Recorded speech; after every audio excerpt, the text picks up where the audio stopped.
Kryptonim Polska, new Polish film out in theaters. Technically, I have to call it a rom-com because it is a rom-com, but it is also a heavy satire against modern-day far-right movements and neo-Nazis, which at the same time feels pretty timely, specifically in Poland, but I think also applies to other Western countries as well, particularly in the last couple of years.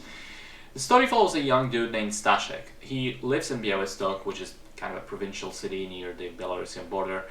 He was once a promising football player, but an injury put him out and now he works a dead-end job, would love to leave the city but doesn't have a good idea of how and what to do.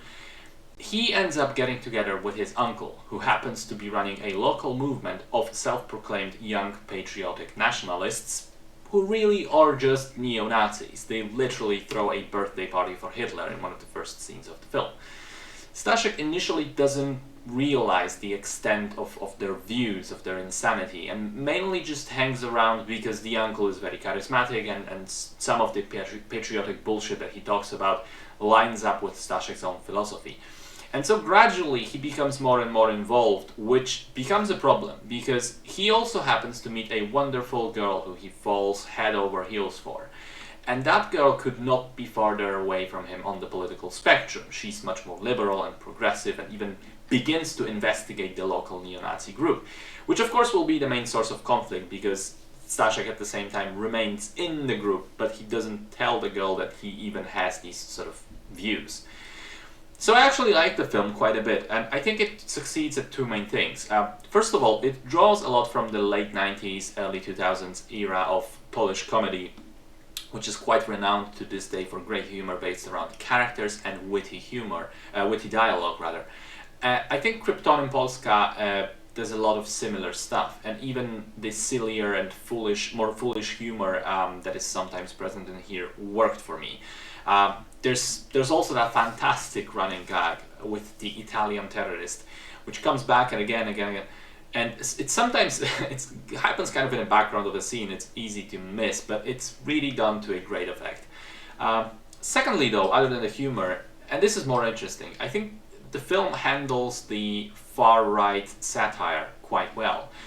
You see, I think it's a topic that would be very easy to oversimplify, especially since this is a comedy and not a serious documentary on the subject, so we don't expect a realistic approach to this. But somehow the film avoids that trap anyway and manages to include a surprising amount of nuance. I think it very clearly explores how there are very different groups of people involved in these modern-day fringe view communities. Some of them are simply stupid and uneducated, and they look to the closest charismatic figure, leader figure, listening to him without question in order to blame whatever subset of society for their own failures and shortcomings. Some are not necessarily malicious, but rather misguided. They get into these organizations because some of the views line up with theirs, and then they get progressively more manipulated, step by step by step by step, small steps, so that they don't see the bigger picture of how insane this all quickly becomes. And finally, some are genuinely evil. Then they manipulate others to serve their own hateful and twisted agenda. And even though these little men are foolish and sometimes incompetent, they can be really dangerous. And the film makes a point of how sometimes they can get away with it all, crawl the way out from all the consequences.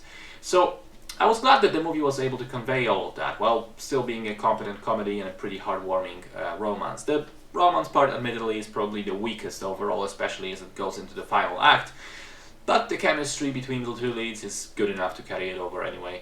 Other than that, yeah, I pretty much enjoyed it throughout. Solid performances, a lot of laughs, and some accurate socio-political commentary. Good film.